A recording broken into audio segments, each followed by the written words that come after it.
welcome back for episode number 151 of the weekly playback. I only have one game to talk about this week, but maybe I'll talk about my own elephant game as well, because I've been working hard, or some might say hardly working, but I feel like working hard on my elephant game, and I've done a number of play tests so far, and I'm really happy with the direction it's going in, so I might talk a little bit about that as well as the other game I played. I did try playing a solo game of something. I'll probably just show it a little later and talk about why my solo play got interrupted by something very cute or someone very cute. so unfortunately I didn't get to finish that game. But anyway, let's just get started.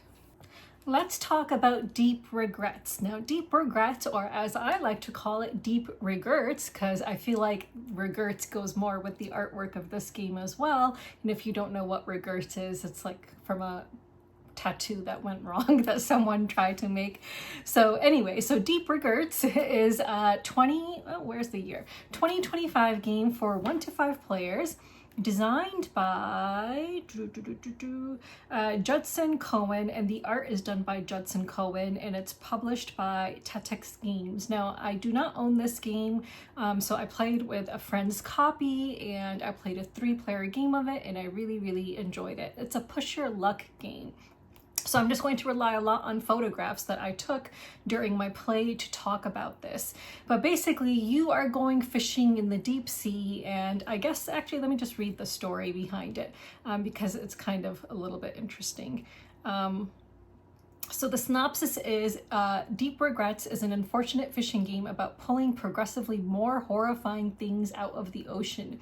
Decide what to eat, what to sell, what to mount, and how many regrets you're willing to carry as you push yourself too far and spiral towards a conclusion in this strategic horror fishing game. So it's a horror fishing game, and yeah, some of the cards just that you see are insane, and you get to choose when you're deciding which character you want to play as. The boards are double-sided, and you can choose whether you want to play like the normal looking human or the human after they've kind of been like transformed into this monster, which is kind of fun. But both sides of the boards are the same, so there's really no difference besides the artwork when you decide which side you want to play as.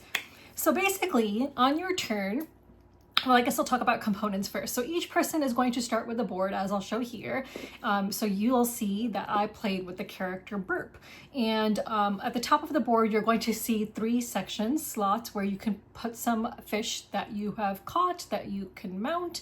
So the trophy, the prize catch, and another trophy. And we'll talk about how these things score at the end of the game. And we'll talk about how you can actually mount them when we get to that part of the game. At the bottom of the board, you're going to see a rod and a reel, which are 2 items you can buy while you're at port, if you are able to. And you can always have 1 rod and 1 reel equipped, which will give you some kind of a special ability.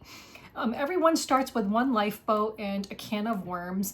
And if you use it, you would flip it over. The lifeboat can only be used once per game. And the can of worms, I believe you can use that more than once, and you do have the ability to flip it back to its unused size so that you can use it again if you need to. The can of worms will allow you to peek at 1 fish in one of the shoals when you decide to go fishing, and then put it back on the top or the bottom of the shoal. So let's just talk about how it plays. So you're going to see the seaboard, and on the seaboard, you're going to see that there are 3 levels. I mean, someone can correct me if I'm wrong, but I believe that all the players start the game at sea. I can't imagine why anyone would want to start the game at port, but typically starting with the second round, you decide if you are at sea whether you want to come to port or not. If you are at port, then I believe you have to go back to sea. You don't have a choice. I believe everyone will start with their ships on the topmost level of the briny deep for the first round. And this game takes place over, I believe, 6 days. Let me see if I can find the round tracker here to double check, but I believe it plays over 6 days. Where is the round tracker? Oh yeah, here we go. Monday, Tuesday, Wednesday, Thursday, Friday, Saturday. So yeah, it plays over 6 days. So you are going to start at C at the topmost level, and everyone has 3 dice. And on these dice, you see the numbers 0, 1, 2, and 3. So you're going to roll your dice and put them into the refresh section of your player board. So that shows you that they are ready to use. These are the dice that you're going to use to go down a level in the sea if you want to fish deeper. And they're also the dice you're going to use in order to catch the fish that you want to catch. So the different types of fish that you will encounter are fair fish and foul fish. And you're kind of going to choose your strategy as you're playing this game to decide whether you want to maybe focus on fair fish or foul fish.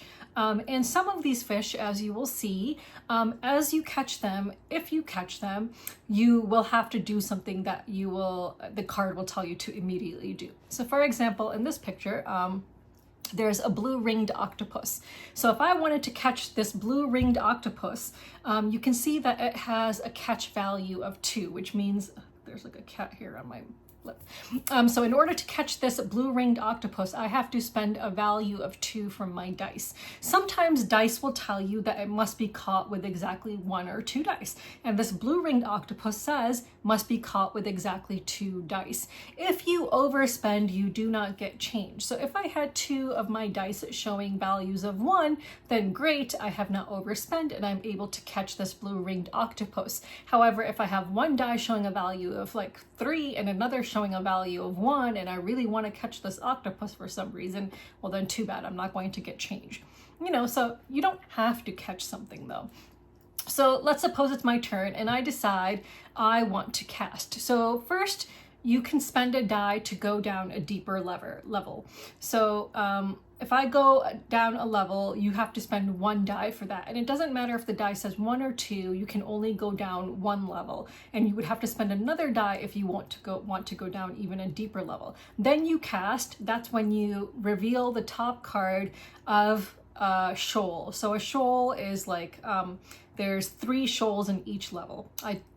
I've never been fishing, so I don't actually know what a shoal is, but I guess it's like some kind of like a grouping of fish. So you're going to reveal the top card of a shoal, and then you can decide whether you want to catch that fish by spending dice on it. So let's suppose I decided to spend 2 of my dice in order to catch the blue ringed octopus.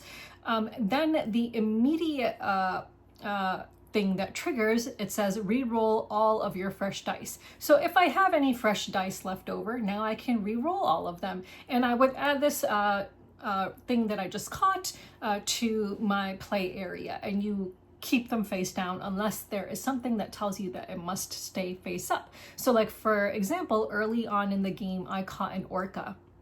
And my orca stays face up and it gives me a special ability. So my orca's special ability was, let me just bring it up, so it says display face up in front of you, cannot be sold or mounted. So I could never sell or mount my orca. And then all foul fish cost me 1 less die, 1 less pip value to catch, which is great. So early on in the game, I was trying really hard to catch foul fish because of this benefit that I had from my orca. Okay, so now you are going to place this fish in your play area. And there is a thing that is called regrets in this game, of course, because it's called Deep Regrets. And sometimes you may have to pick a regret card up. And these regret cards are going to affect your scoring at the end of the game, and they may also affect your special ability if you are playing with this expansion, which gives a special ability, which we were. So for example, my special ability was lonely. So once per day on my turn, I may use the topmost visible ability. And the topmost visible ability is determined by how many regrets I have. And this is something that you set at the beginning of the day. So you check for this at the beginning of the round. So if I had only 0 regrets in my possession, And then it says, if you are not alone at your location/depth, then you can increase the value of a die by 1.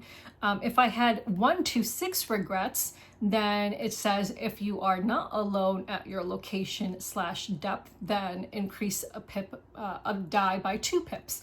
And the higher it got, like the more regrets I would get, then my ability would start to help my opponents as well, which was very interesting. Your regrets, how many regrets you have, also determine where you are going to be in the ocean madness with your cube over there. So the more regrets you have, the more mad you are becoming, and that's going to affect your it's going to affect how many dice you're allowed to use maximum, because there is a way to get more dice at port, which I'll talk about in a minute. And it's going to impact the value of your fish at the end of the game when it comes to scoring. So for example, the less mad you are, so for example, let's suppose you're at the very top of the madness board over here. So you have 0 regret cards, which is where everyone starts. Your fair value fish will be worth +2. So whatever value is showing on your fair value fish, you are going to add 2 to that, and that would be the value of that fish at the end of the game. So going back to the octopus, I just want to tell you what the value is. So for example, the octopus, you will see that it cost, where is the octopus again? It cost 2 to catch, which is on the right side at the topmost, but you see the value of the fish on the left side at the topmost, which is a 3. So if I am at 0 madness, because this is a fair fish, it's actually going to be valued 5 at the end of the game since I'm at 0. But again, the more you go up in madness, your values are going to start to change. So if I am at 0 madness, that means my foul fish are going to be worth less. So if I had a foul fish, I would subtract 2 from its value at the end of the game, and the maximum number of dice I can ever roll is 4. The more you increase in madness, the more regret cards you've collected, and I'll talk about regret cards in a little bit as well, because they also have numbers on them which impact you at the end of the game. So let's suppose I'm at maximum madness, which means I have 13 or more regret cards, which is a lot. I can't imagine anyone would have that much. But your fair value fish are going to be worth -2 at the end. You'll have to subtract 2 from their value at the end of the game. And your foul value, you'll have to add 2, and your maximum dice level is 8. I can't imagine that anyone would get to that, but who really knows? And you also get a port discount, it looks like, if you reach maximum madness. I was at the level of 4 to 6. So I ended the game with 4 to 6 regret cards. So my fair value fish were +1, and my foul value were just equal to whatever their value was, and I had a maximum dice of 5. Okay, so when you're at sea on your turn, you're just basically going to take turns until you pass. So if you take a turn, you again can decide to cast and look at the top card, decide whether or not you want to catch it. If you decide not to catch something, you can just forego a die and place it into your used section of your die pool and just not have caught anything. So you would still spend a die, but you decided not to catch something. So you would have to do that if you reveal a fish and then decide not to catch anything within your level. So sometimes other people might have revealed fish based on certain abilities that they have. So you might be able to catch another fish if you don't want to catch the one that you revealed on your turn. So you're going to continue in this fashion. So I'm talking about fishing right now. So you're going to spend all of your dice basically deciding whether you want to go deeper into the briny deep, or whether you want to catch fish, and so on. So again, everyone starts the game with, I believe it's 3 dice. Yes, 3 dice. So you will have the opportunity to buy more dice at port, and we'll talk about that. So let's go to port. So let's suppose you're at port. And you want to take some port action. So on your turn, you would get to do a port action. You can only do you can only visit each of the main stores at port once per round while you are at port. So the first thing you do when you're at port is you refresh your worms. So if you used your can of worms at some point during the game, you can refresh it and flip it face up so that you can use it again. You refresh any dice. So any dice that have been spent, you roll them and add them to your refreshed pool. Optionally, you can, oh gosh, what does that mean? Oh yeah, optionally you can, I believe, discard a regret card. So you can discard a regret card if you want to optionally. You don't have to do that because again, sometimes you might want to keep a regret card. So it keeps you at a certain level on the madness board and makes certain fish worth more for you. And then on your turn, port actions, you can either visit a shop, you can sell a fish, or you can mount fish. Sell fish, more than one rather. So if you have fish, you can sell them for the value that is shown in the top left corner. So again, if I'm selling the octopus, I can get 5 coins for it if I want to. Everyone starts the game with 0 money, so you know you probably want to sell a fish the first time you go to port if you don't have any money. Then on another turn, you could, for example, mount fish. So you can decide to mount your fish and place any number of fish you have above your player board, which is going to make them worth more at the end of the game. So if you mounted a fish that, for example, is a value of 3 and you put it in your prize catch section, it's actually going to be now worth 9 because your prize catch section is times 3.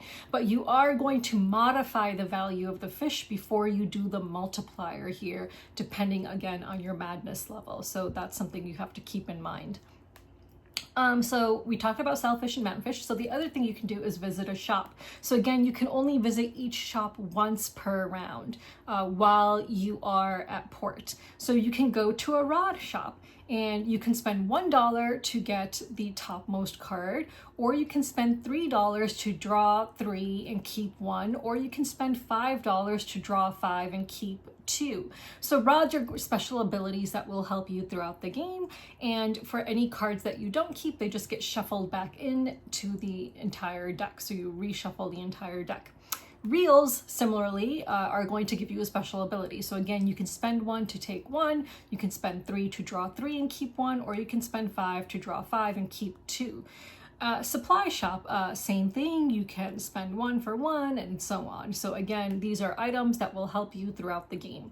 Dice shop, so you can spend 1 to grab 1 random die from the dice bag, and there are all different kinds of dice, and some are worse than what you have and some are better than what you have, that for example have sides that are all 3s and 2s instead of any 0s and 1s. So you can spend 1 to draw 1 die, you can spend 3 to get 2 dice, or you can spend 5 for 3 dice. So those are the different shops you can visit while you're at port. So again, when the next round starts, you are going to have to move your ship back to level 1 at the Briny Deep because you can't stay at the port 2 rounds in a row. As the game is progressing, you're probably going to start to wonder when you should go back to port, at what point should you mount fish, because you definitely, I think, want to end the game with 3 mounted fish. I only ended with 2 mounted fish, unfortunately, and I forgot that I had some special items in the second to last round, which I should have used, which would have extended that round for me, and then I could have gone back to port in the last round and mounted another fish. You know, the game wasn't terrible for me. I came in second place with, I believe, 63 points, and the winner had, I think, 77 points, and then the next player had 40 some points, whose game it was actually. But you're going to end up having to make these difficult decisions as you're playing, like, okay, do I need special items that might help me? Should I go back to port again? And so on. And, you know, as you're fishing, you're going to encounter different abilities that are going to help you throughout the game. So for example, you might have an ability that allows you, like I did. So one of the things that I acquired in the shop was my abyssal reel. So my abyssal reel said that once per day you may at any time set any 3 fresh dice to their highest value. So once per day, which is like, you know, obviously at the beginning of the day I'm going to do that. I'm going to set any 3 of my fresh dice to their highest value. So if I rolled badly and I only had 3 dice at the, you know, at that time because any dice that you purchase at the port, if you use them, they go back to the bag. You don't get to keep them. So if I only had 3 dice and I rolled really badly, my abyssal reel basically lets me set them all to 3s at the start of the day, which is amazing. And then I had the Rod of the Infinite, which was awesome. And some rods are going to tell you that they're only like a one-time per round thing or so on. Mine I could use each time. So it says when you cast, peek at the top 3 fish of the shoal and place them back in any order before revealing the top fish, which I would then decide whether or not I want to catch, which was a really great ability. So my 2 abilities I thought were really awesome, and I didn't even feel the need to try to get another rod or another reel because I really liked my 2 cards and I thought that they were really great. So let's talk about fish and what other kinds of things you might see on them. So some of the fish you'll see have an eat value. So at any point during your turn while you are playing, you can decide to eat a fish and then do what it says on that fish. If you decide to eat a fish, some of them, let me see if I can find one. So for example, the deep worm, which I had, it's a small and foul fish. And if I decided to eat it, I would be able to refresh 2 of my dice, but I would have to get 2 regret cards. So regret cards are these small cards that have values from 0 to 3 on them. So you're going to keep them hidden from the other players, and the amount of regret cards you have, again, will determine where you are on the madness board and may also determine where you are on your special ability if you're playing with that special expansion. So at the end of the game, whoever has the highest value of regret, so you're going to actually count up the value, they have to discard, I believe, the greatest value fish they have mounted, or I wonder if it also counts if it's not mounted but in their hand, like that they've just collected it in their play area. I can't remember, but definitely mounted. So I know that the person who had the highest value of regrets at the end of the game had to get rid of his highest value fish at the end that he had in his prize catch section. So that's why you might want to be careful about regrets, and that's why you might want to get rid of regrets as you're playing, especially if they're a higher value regret, like a value 3. But if you have a bunch of regrets and they're all valued like 0 and 1 or even 2, then you might not be at risk of having to lose a fish at the end of the game. So not terrible. Let's just talk about what else you might see on fish. So for example, I had a selkie, and this one said that right after catching it, I would have to flip a coin. And if it came head side up, I would get $3. But if it came up tails, then all the other players would gain $1. So there's that. And the selkie, if I sold it, I would have to take a regret. So some of them will have a regret symbol right underneath their value. So if you sell them, you have to collect a regret. So that's a fish that I probably would not want to sell and would want to keep until the end of the game when I'm going to scoring. There's going to be abilities that allow players to like reveal multiple fish in a column, a row, or all over until they decide to stop. There's just all kinds of different abilities on these fish cards that make the game pretty interesting, I would say. So I want to talk a little bit about these dink cards. So if you pass and other players are still playing, you would collect a dink when it's your turn. So these cards are cards which may give you a special ability or they may do nothing, in fact. So for example, I had a pocket watch which I never ended up using, which would have reduced by discarding this card. I could reduce a shop cost by 1. There was a couple that where, I could discard it and collect regrets if I really wanted regrets for some reason. So just different things. The supply cards also, I didn't talk about supply, but also different kinds of abilities that you can come across in supply cards. I already talked about rods and reels. What else? Let me see. Oh yeah. At the start of a day, when you refresh all your dice, whoever has the highest value of dice will get to decide who gets the lifesaver for that round. The lifesaver is this like round thing that has a -2 on it, which can either reduce a cost of a fish to catch by 2 or reduce a shop cost by 2. So it's a one-time use thing and you decide who you want to give it to. That is one thing I forgot to mention. So let's just go to end game scoring. So the game ends after 6 days, and then you are going to see where you are on the madness board. So first you're going to count up all the value of the fish you have in hand, and those you're going to modify based on where you are on the madness board. And then you will look at the fish that you have mounted, and you will adjust the value of the fish according to the madness board before you do the multiplication. So if I had a selkie, which I did, in my prize catch, which is worth 6, and let's suppose my madness board allowed me to add 1 to that, so it was actually 7. So now it would be 7 times 3 instead of 6 times 3. Where I was, my fowl fish were worth whatever their value was, so I had 18 for my selkie. And yeah, so you're just going to add up all the value of your fish, and then whoever has the highest value wins.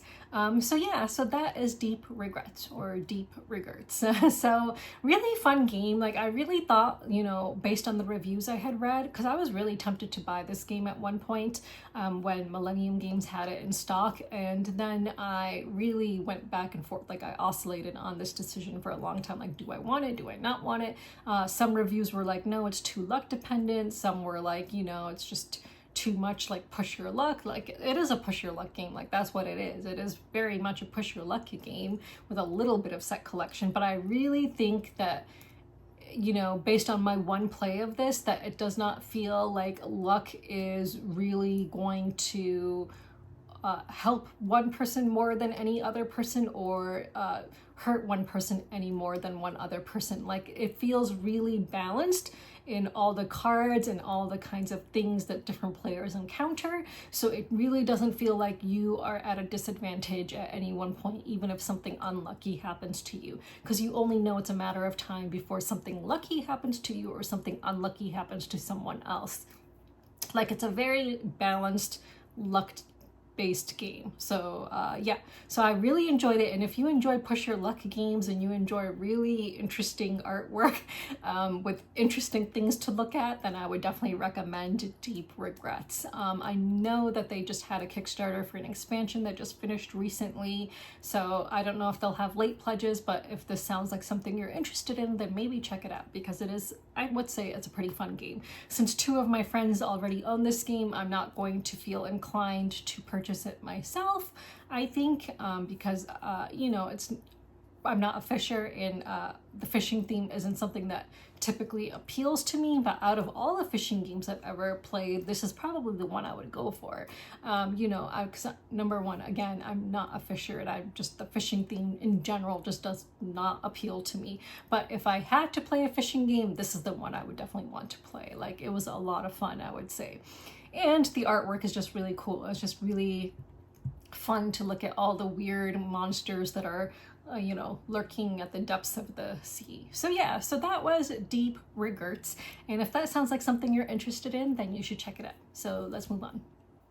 So another game I tried to play recently is Garden Geckos, but I'll post a picture here. As you can see, I did not get very far because Toffee decided he wanted to play as well. So it just wasn't working out. Toffee's so cute. But I really wanted to play this because I saw that they have an expansion coming out soon, and I backed this on Kickstarter. It seems like a really cool tile placement game with like a puzzle of connecting different bugs with your chameleons and trying to score different objectives with different terrain types and different types of bugs that you collect. It seems a bit more difficult than first meets the eye, so I definitely want to try to get this played soon, since there is an expansion coming out. I probably should not back the expansion because I tend not to play too many expansions. Like, I tend not to play expansions for games for which I already have them anyway. So I probably should not back the expansion, but I definitely do want to get this played, because after reading the rulebook, it seems like it would be a really fun, interesting multiplayer game as well. So I'm going to try to get this played for next week and hopefully talk about it then. So let's move on. So let's talk about my elephant game. So I have been working hard, or as my mentor would say, hardly working on my elephant game, but I've really made a lot of progress. And a couple weeks ago, I did a play test where I just watched while four of my friends played, you know, people from my regular gaming group.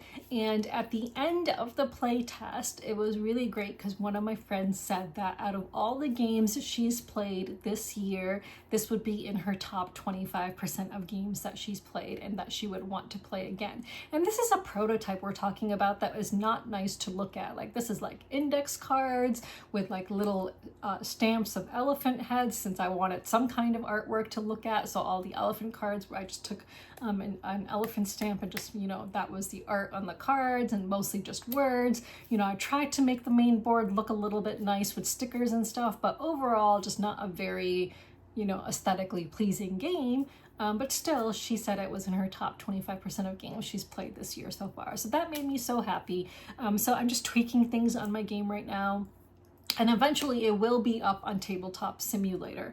So if you are someone who would like to play test my game once it's on Tabletop Simulator, which will happen hopefully within the next month, I hope, let me know, and I would love for you to play it and give feedback then, because, you know, I'm definitely going to need more and more play testers.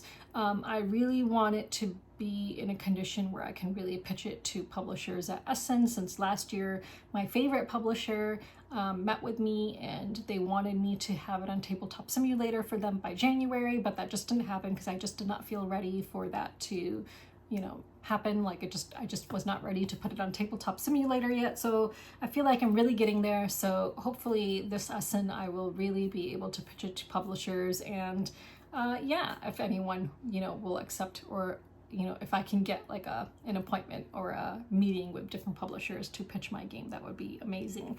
So we will see. But yeah, so making progress, and really happy with the progress I am making on my elephant game. I'm not going to say more about it because I'm just one of those people who is very paranoid and doesn't want to share too many details. But if you do want to play test it, let me know and shoot me an email. All right, so let's move on. So let's go into new arrivals. So first I'll show a game which I purchased recently. So at Millennium Games on Friday, they had the owner of Unmatched Games, I believe he's the owner, I didn't meet him though, there to demo the new box set, which is going to be released soon. So they had some early copies available at Millennium. So this is Battle of Legends Volume 3. I only have 2 sets of Unmatched. I don't have any of the other Legends ones, but I have the Red Riding Hood and Beowulf one. And then I have the Victorian set, which includes like Sherlock Holmes and some other characters that I cannot remember now. But I prefer that set. Like, I like that set. But the reason I wanted to buy this one was because I like 3 out of the 4 characters here. So we have Pandora, we have Loki, and we have Blackbeard the pirate, and then we have Chupacabra.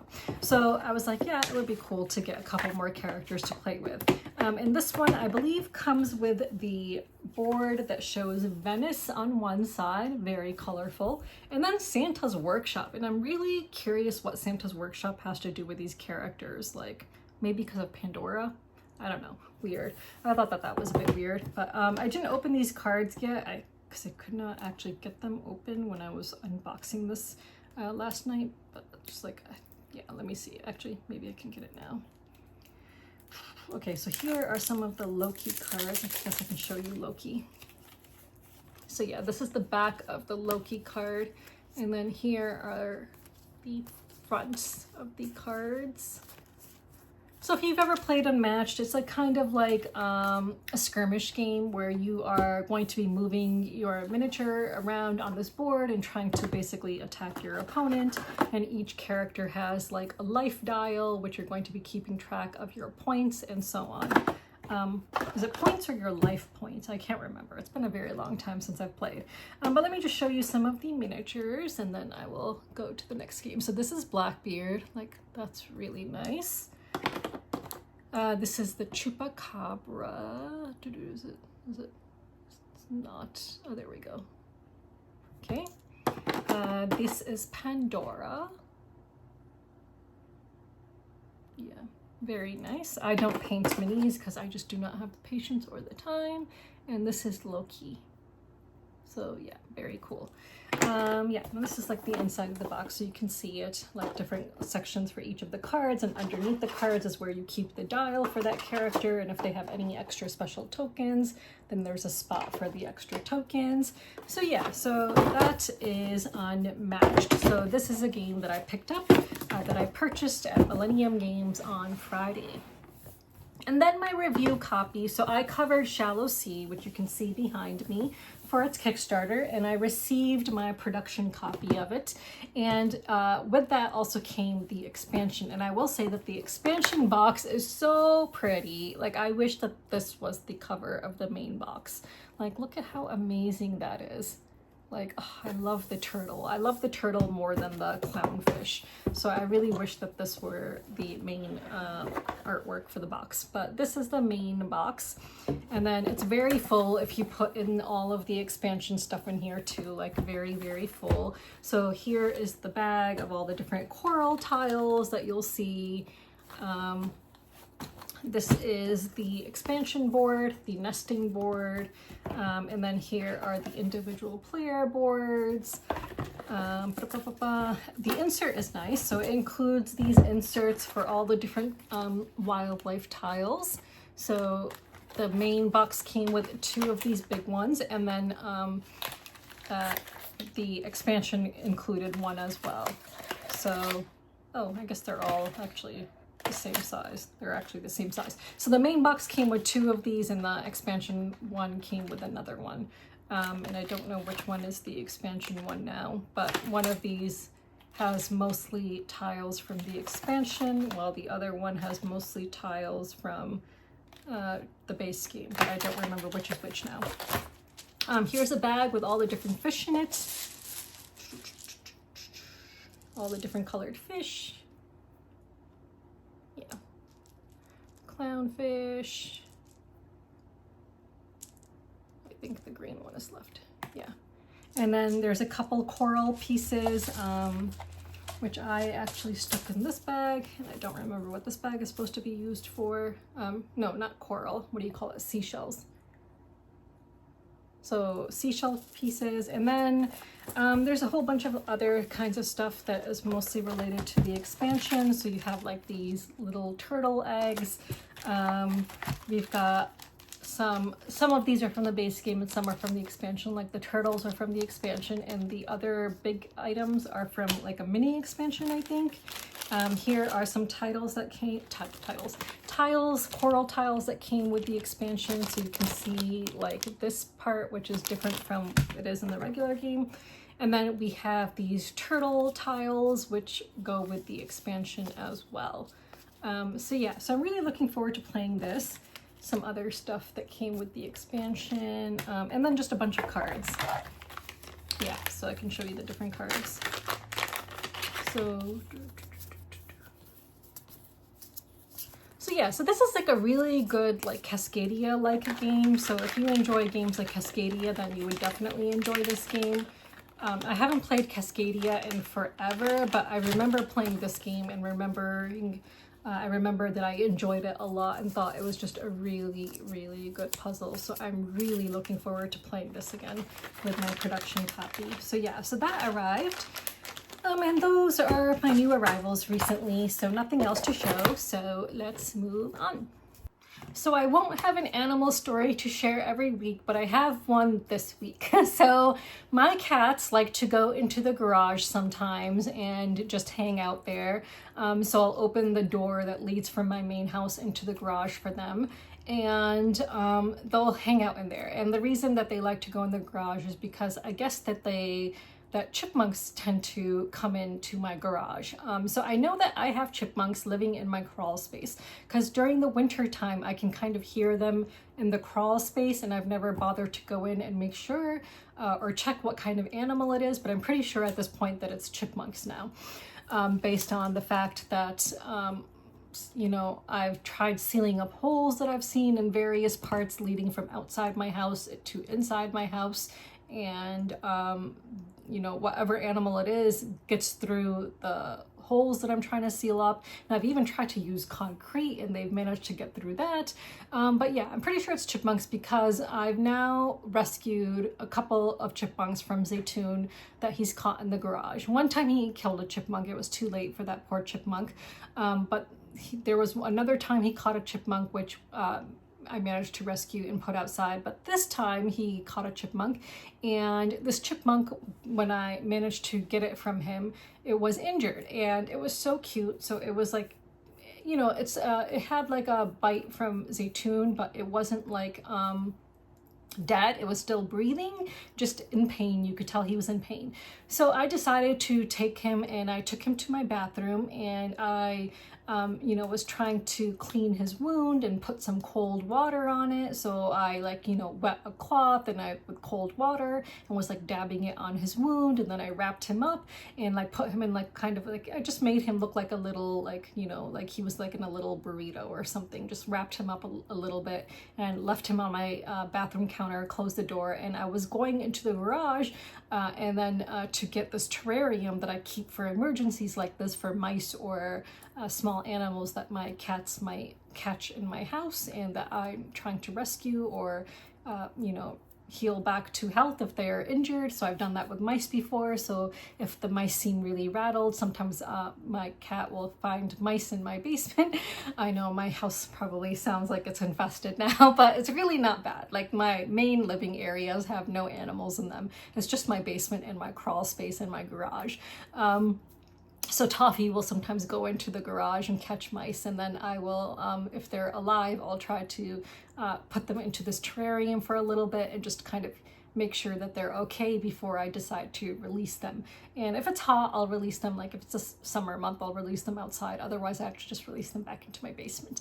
So anyway, so I went to my garage to get this terrarium because I was like, okay, I need to get the terrarium ready for this chipmunk while I figure out what to do. And, you know, because I was concerned about him and I was gonna then maybe call some veterinarians and figure out, you know, if I need to do anything more. Like, you know, it wasn't like a terrible wound, but it wasn't like the best wound either. Like it looked like some of the fur was missing and you could kind of see the underneath layer, and it was bleeding a bit, but not bleeding a lot, but it clearly upset, like hurt him. So he wasn't like moving around. His eyes were mostly closed. He was breathing, but you know, so it looked like it could use some attention. So I went to the garage to get the terrarium and bring it into the bathroom so that I could put him into it. And by the time I came back, he, I guess, was completely healed. So as soon as I got into the bathroom and closed the door, his eyes got really wide. And just as I went to go get him, as he made, you know, as his eyes opened up really wide, he quickly bolted and just like, you know, just jumped up and ran. And I was trying really hard to catch him. So now I'm in this bathroom with the door closed trying to catch this chipmunk so that I can put him in the terrarium, or at this point release him outside, because now it seemed like, okay, he's perfectly fine. Like he's just running around all over the place in the bathroom.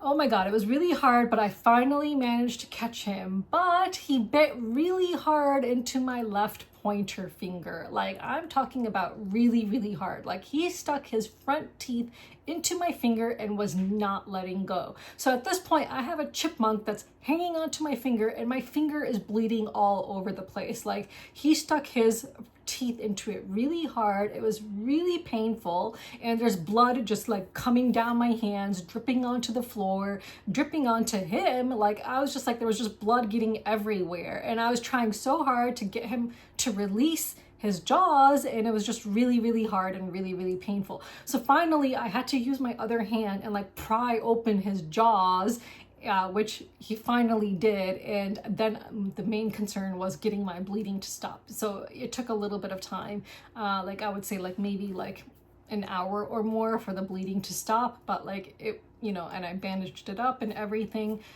Was worried it might get infected, but no, I was fine because I Googled and I found out that chipmunks it's very rare for chipmunks to have rabies.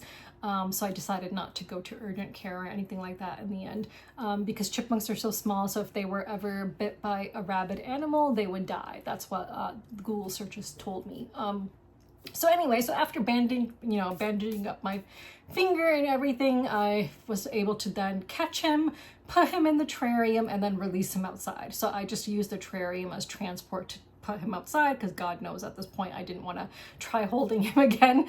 But yeah, so that is my animal story of the week. So who knew that chipmunks could have such a strong bite? Like, oh my God, like, yeah, that was very, very, very painful. And for the next few days, anytime I touched my finger, it hurt a lot. But yeah, but I'm glad in the end he was okay and I was able to let him go outside.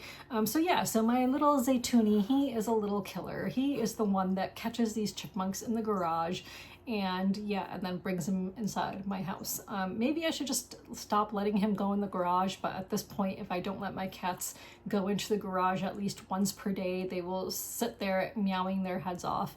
And it's not every day that he catches a chipmunk, so you know, I'm like, it's okay, so I'll let them spend a little bit of time in the garage if they really want to. So yeah, so that is my animal story of the week. And as far as the seagull is concerned, I called the woman a couple days after dropping him off last week to check on him, and she said that he was dehydrated, and that she wanted to keep him and just, you know, make sure he was perfectly fine before releasing him. And then I called and I told her, like, please let me know when you think he's ready to be released, because I want to pick him up and then release him where I found him.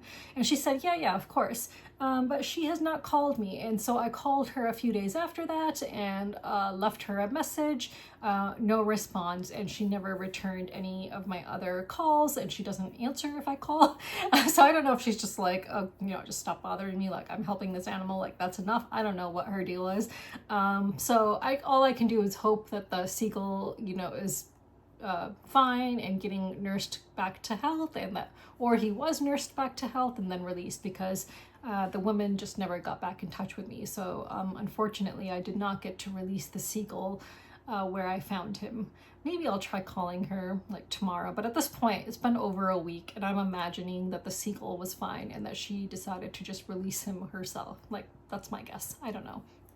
Because I feel like I don't want to bother her, and if she has my number, and you know, I left her a message, so she could call me back if she wanted to, but clearly she just doesn't want to talk to me or tell me or whatever. I don't know. So yeah, so that is the end of the seagull story. So let's move on.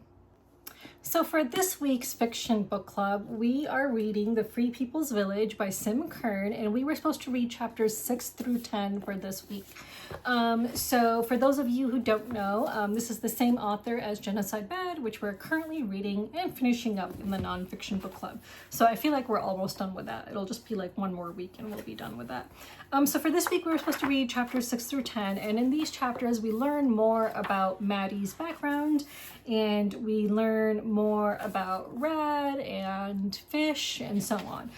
So we learn from Maddie that, you know, she at one point had this rebellious stage where she became like ultra religious and ended up marrying this like ultra religious guy who turned out to be really, really awful, named Colton, who one of the other characters, I think Justice maybe, or no, it was Angel, no, it was Red. Red suspected from what Maddie told them that Colton was probably gay, so closeted while married to Maddie. So that's something we learn about.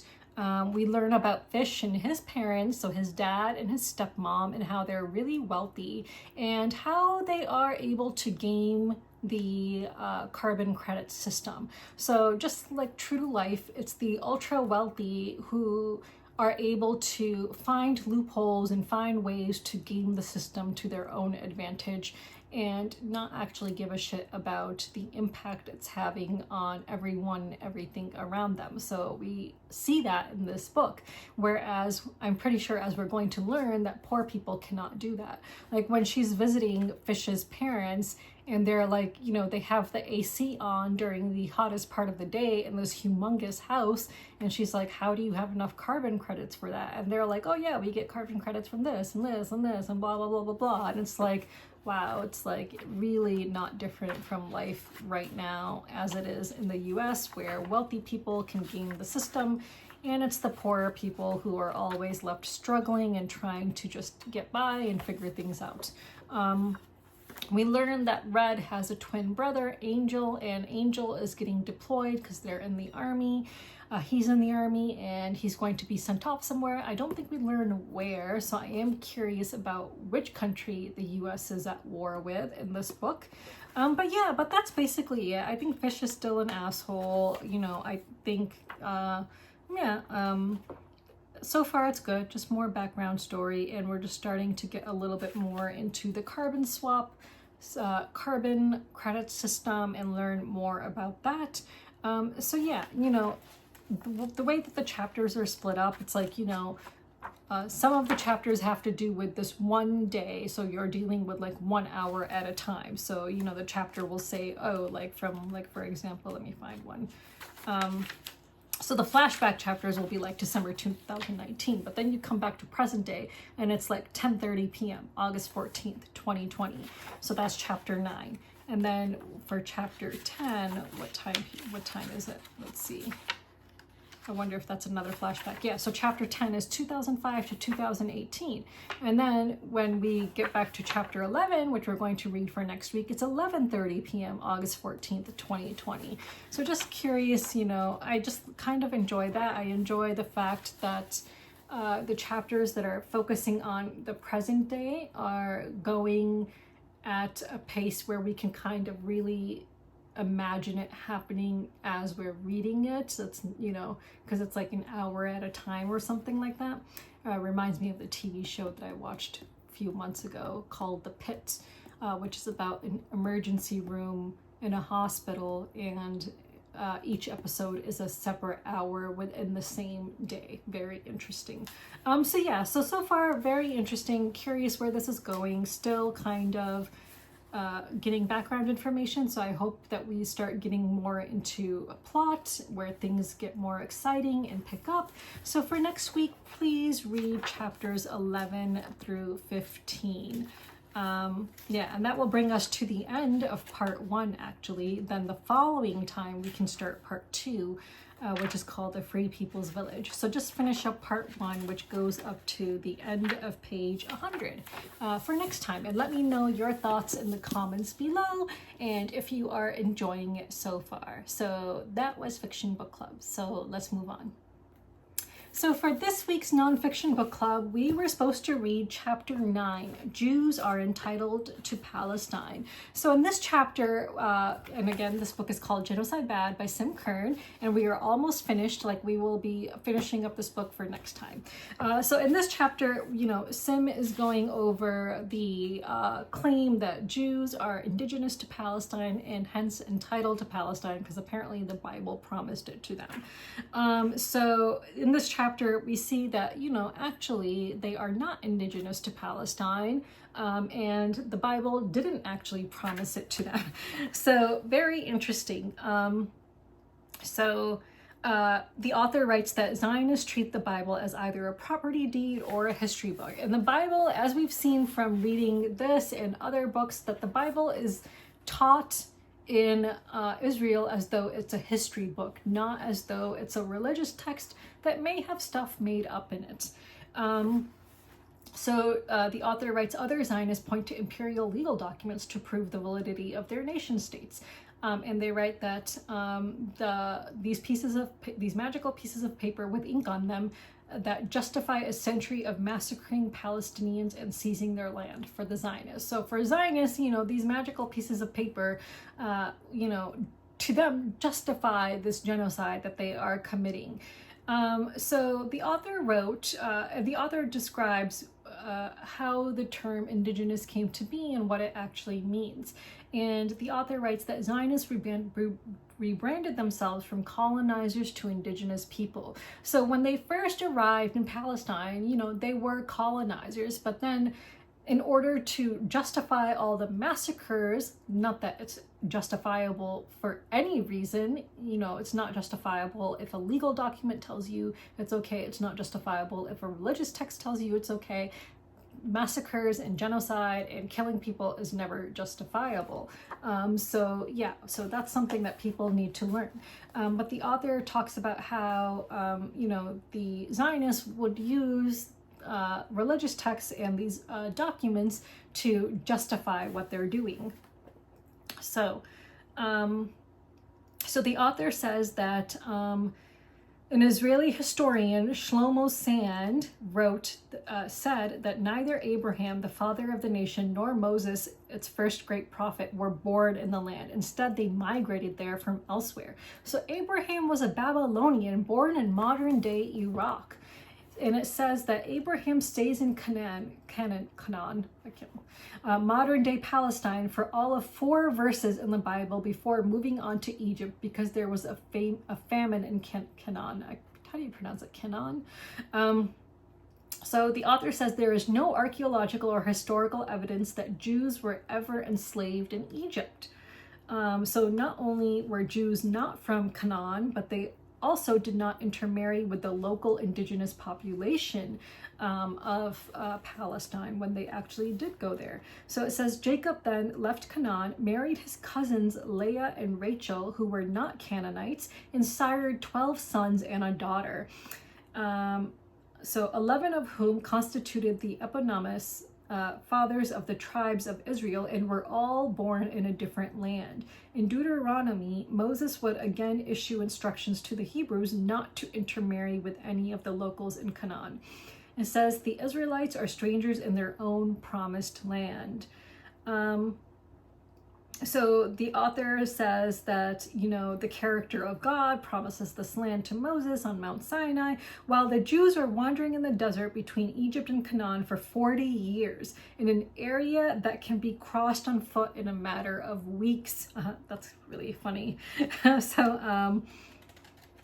Yeah, the author also says that this promised land that roughly maps to modern-day Palestine would be granted conditional upon Moses keeping a series of commandments. And the author says that these commandments are impossible to keep because many contradict each other. So, the author is showing how the Bible actually contradicts everything that Zionists are saying. That no, you are not native to this land. You actually didn't originate from there. Your founding, religious fathers were not there. And you couldn't even keep the promises that, needed to be kept in order for this land to be promised to Moses. Yeah, interesting. But anyway, the author says that this God and his promise should have zero bearing on property disputes in the 21st century. And the author says that Jews are not from Canaan. Archaeological findings show that historical Jerusalem was no more than a large village that gradually evolved into a small campus. Biblical Jews were never a powerful imperial force on par with Babylonians or Egyptians, but associating their origins with these more powerful cultural centers gave the early Jews a certain cultural clout. And it says it also posits Jews to look down upon the indigenous people of Canaan.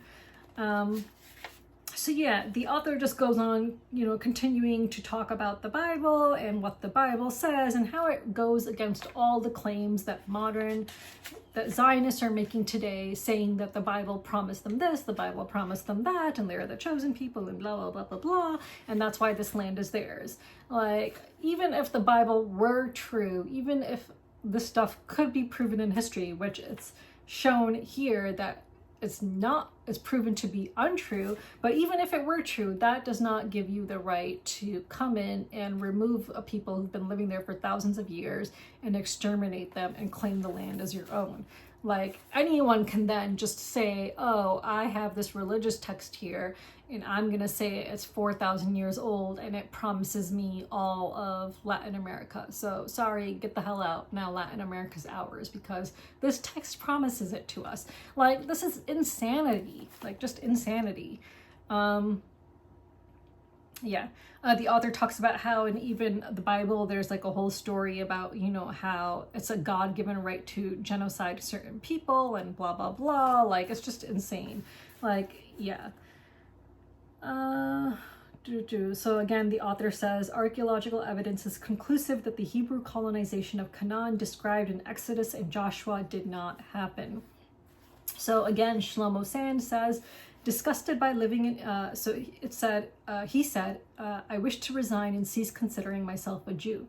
The author says, disgusted by living in Israel, one of the most racist societies in the Western world, Sand announced in his book, How I Stopped Being a Jew, that he was, quote, determined no longer to be a small minority in an exclusive club that others have neither the possibility nor the qualifications to join, unquote. And it was also the Shlomo Sand who said that Israel is one of the most racist societies in the Western world, which we have seen time and time again that it is 100% true. It is one of the most racist societies in the world, if not the most racist society. Yeah. It says, the author says, it is precisely because of the way Jewish identity and history and grief is weaponized against Palestinians that I am obligated to continue being Jewish, even when Zionism makes being Jewish infinitely more dangerous and difficult and humiliating. So the author talks about why they haven't given up their Jewish identity, and it's because they are in a privileged position where they can use this Jewish identity to educate others and make others understand how this Jewish identity is being weaponized by Zionists to commit atrocities. So they need to hang on to their identity in order to teach people, and, you know, they have this obligation to, fight against Zionism with their Jewish identity. Yeah. The author says that Zionism has taught me to fear my fellow Jews until proven anti-Zionist. Yeah, that's crazy. Like, to be an anti-Zionist Jew and to have to worry about your safety from Zionist Jews. Just really, yeah, it is. Yeah. But, people like me are grateful to anti-Zionist Jews like Sim for speaking up because, as I kind of discussed in last week's video, it's the white, non-Muslim, non-Arab, non-Middle Eastern voice that gets listened to. So so I do agree that it is their obligation as an anti-Zionist Jew to speak up and use their identity to fight against everything else, which is the status quo in this world, unfortunately. So then the author goes into saying, countering the next point, which is Jews are entitled to Palestine because international law says so. And, the author says, fuck Arthur Balfour, because he was basically an anti-Semite who didn't want more Jews coming to Britain, hence the whole Balfour Declaration and all of that. But the author says, why should a bunch of white Western bureaucrats at the UN without a Palestinian representative have been able to decide the fate of land that Palestinians had lived on for generations? Yeah. And the author says that the UN exists to launder the reputations of violent, racist, imperialist nations, providing a facade that these, in fact, bloodthirsty, genocidal, planet-destroying regimes are actually concerned with lofty concepts like international cooperation, self-determination, and peace. And the author says that if you do believe what the UN says, then the UN also called for the establishment of a Palestinian state. The findings of, for years and years, Israel has ignored the findings of the UN courts, which is that Israeli settlements in Palestinian land are in violation of international law, that Israel's building of a separation wall through the West Bank is illegal, that Israel is guilty of enacting racial apartheid, or that Israel is plausibly committing a genocide. And at this point, we know it's not plausibly committing a genocide, it is committing a genocide. It is more than plausible, it is proven, and in fact, we saw an article in the New York Times by an Israeli scholar on genocide who said that yes, what is happening in Israel and Palestine is genocide. So, so if Israel were to abide by so-called international law, then they would need to immediately recognize a Palestinian state, withdraw all Israeli settlers from the West Bank, demolish the apartheid wall, lift the siege of Gaza, and allow the right of return of Palestinians in the diaspora, and extend full, equal civil, legal, and political rights to all citizens, regardless of ethnicity or religion. Yeah.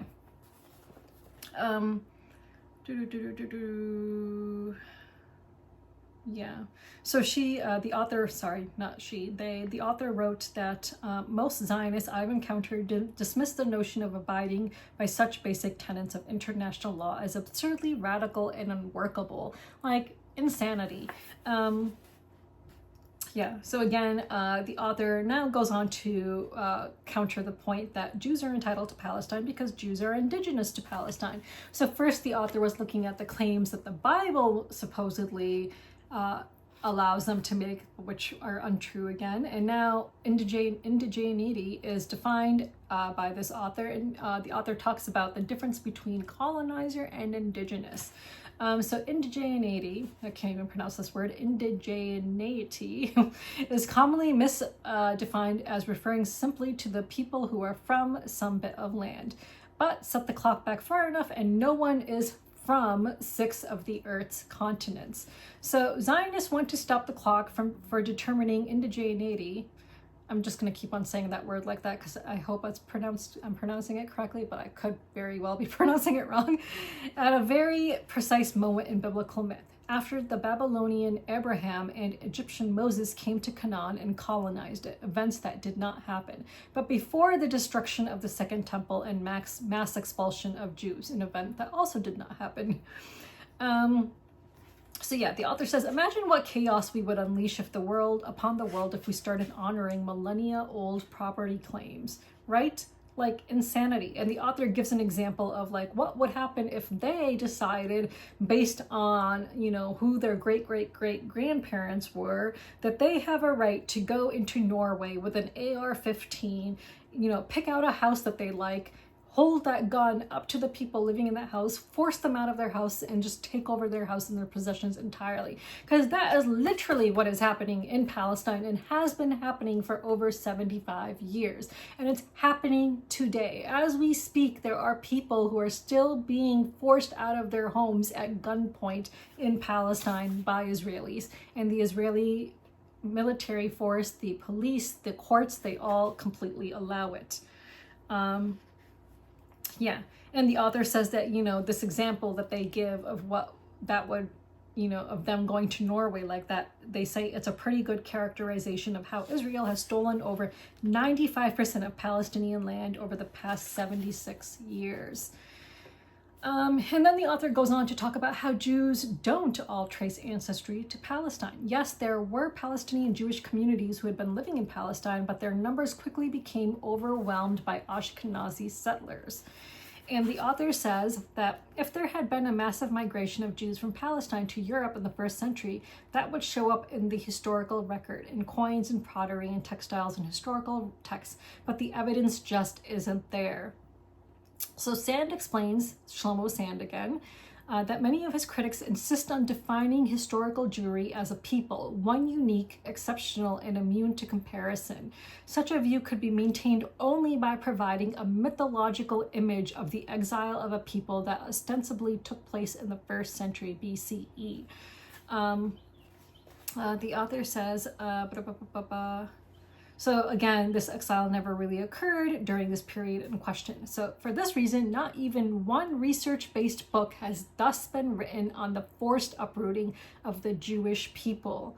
So Sand accuses his critics of obfuscating the truth that Judaism from the 2nd century BCE to the 8th century CE was a proselytizing religion.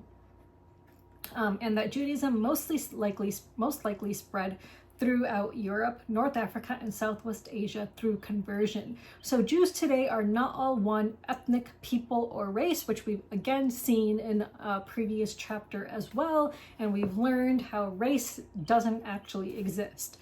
So Israeli geneticist Eran Elhaik says that at least 90% of Ashkenazic maternal ancestry is indigenous to Europe and likely originated through conversion of local populations, with the remaining ancestries having East Asian or unidentified origins.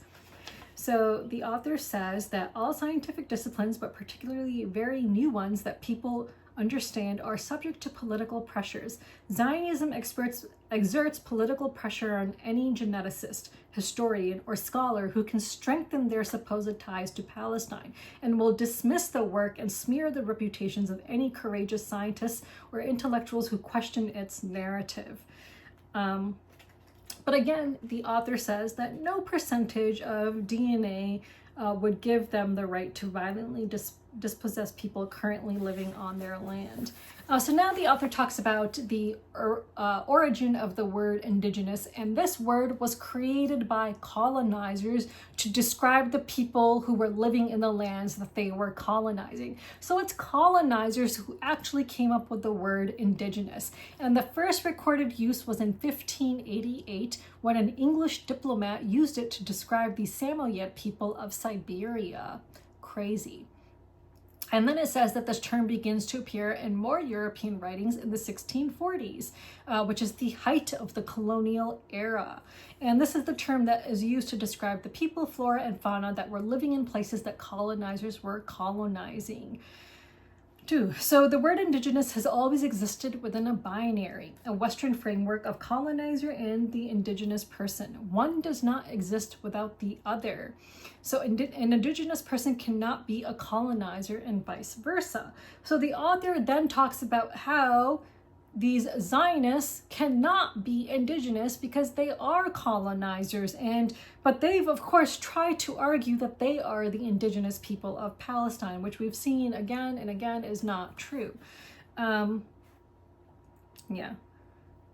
So the author says that because deference politics, which we discussed in like chapter 1 of this book, I think, deference politics, because deference politics asks us to defer uncritically to the most marginalized person in the room, Zionist claims of indigeneity to Palestine have a way of shutting down criticism of Israel. And we see that so much in the board game industry. Like, this is literally why people in the board game industry who claim to be advocates of DEI and claim to be anti-colonialism and anti-colonization, complete bullshit, because when it comes to Israel and Palestine, they just completely ignore the colonization of Palestine. And it says their critical mind shuts down and they forget that when people walk like colonizers, talk like colonizers, commit ethnic cleansing, and devastate the land like colonizers, they are colonizers. And colonizers cannot be indigenous because, again, we learned that it's a binary. You have colonizers and indigenous. So I'm going to point back to this in my rant of the week because, again, if it walks like a Zionist, if it talks like a Zionist, if it acts like a Zionist, what is it? It's a Zionist, right? So I will come back to that point. And then, the author starts talking about Palestinian Jews who were living in Palestine as all these Ashkenazi settlers came in, and how they, how basically Ashkenazi Zionists, took over, and again all of the stuff that we learned in the last book we read about the Hebraization of Palestine, and how this language, which wasn't even being spoken by people, now was being put forward as the language of Palestine, and Arabic was being erased, and so on. So we learn all about this here. So the author gives a little bit of a history lesson on all of that, and talks about how Ashkenazi Zionists did not want to learn the language that was spoken in Palestine. They did not want to learn about indigenous agricultural practices. They weren't curious about Palestinian culture, and so on. So the author talks about these two other authors, Evry and Kotev, who say that unlike immigrants, settlers do not seek to integrate into existing structures to become part of the place to which they move, or to protect their identities within their own enclaves in that place, but rather to transform the place so it takes their own image, to eliminate the natives, and so to become the new law of the place, which is exactly what Zionist settlers did in Palestine. So, they are basically taking over Palestine, getting rid of everything that was indigenous to the land, the language, the agriculture, the culture, everything, and creating their own thing there to make it seem like that they were always there, which is not true. So yeah, the author talks about how linguistic diversity was intolerable to Zionist colonizers. Like, they didn't like the fact that there were these Zionists coming from different parts of Europe, speaking different kinds of dialects. So again, the Hebraization of Palestine, and how Hebrew was the language that was being used to colonize Palestine and create this identity of people who supposedly, they claim were indigenous to Palestine, and so on.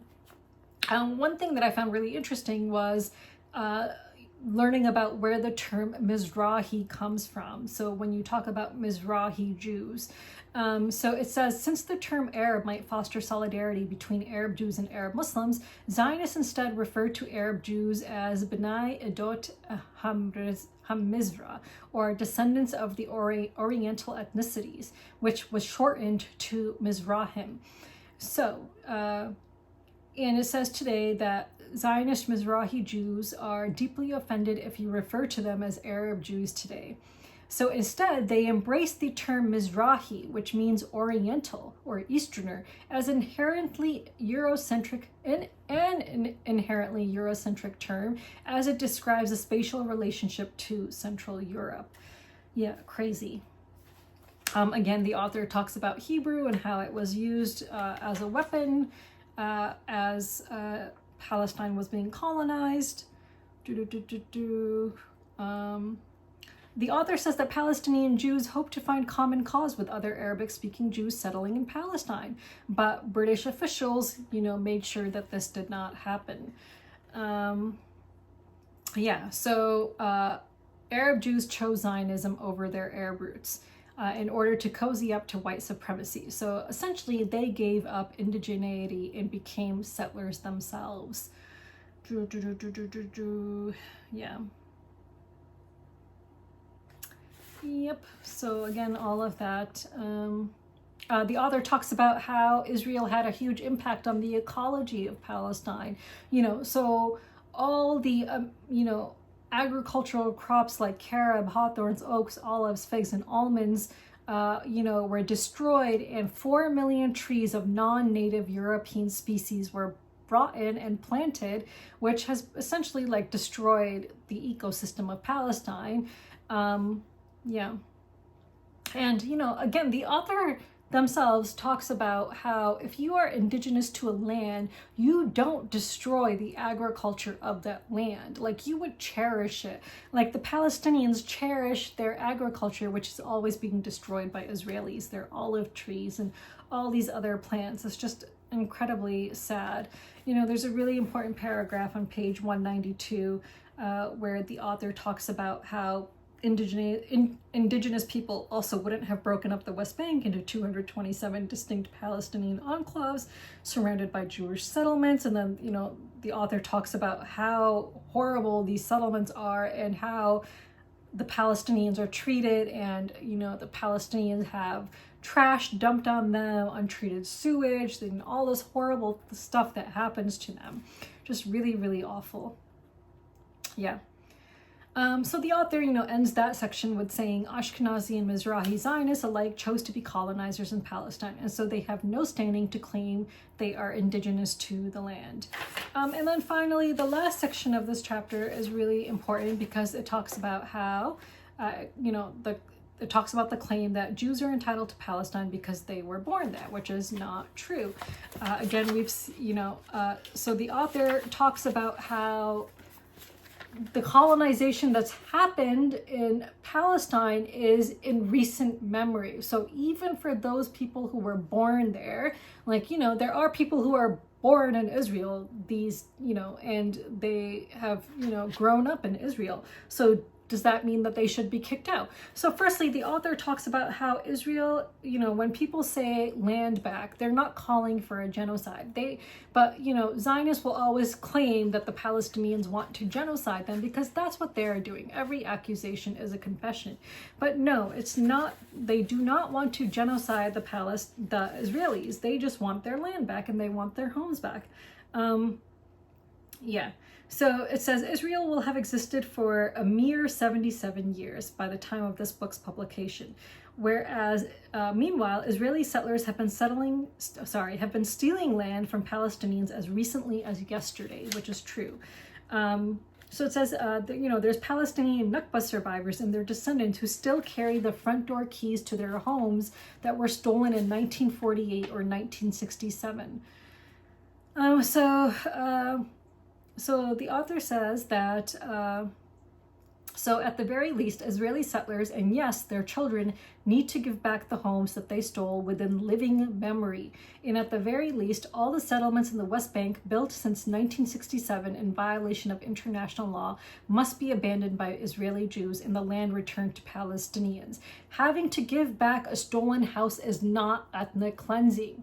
It is not ethnic cleansing. You stole that house. It is not yours. You need to give it back. You can then go build your own house in Palestine, but you do not get to steal other people's homes and just, and kick people out and ethnically cleanse them and genocide them. So the author writes, decolonization is not genocide. So the end of, the author talks about this author who examined decolonial struggles and determined the historical record shows that the end of colonization was achieved by a variety of means in different places, but there is no context in which genocide was inflicted upon the ruling peoples or racial groups. So again, Israelis keep on, saying this lie that the Palestinians want to genocide them because that's what they're doing to the Palestinians. But no, they want decolonization to happen, yes, but that does not call for the genocide of Israelis. That calls for them to give their homes back to the Palestinians. So it says, the decolonization of Palestine will not be bloodless. Israel has assured that by violently suppressing every non-violent attempt made by Palestinians to assert their rights, such as the First Intifada or the March of Return.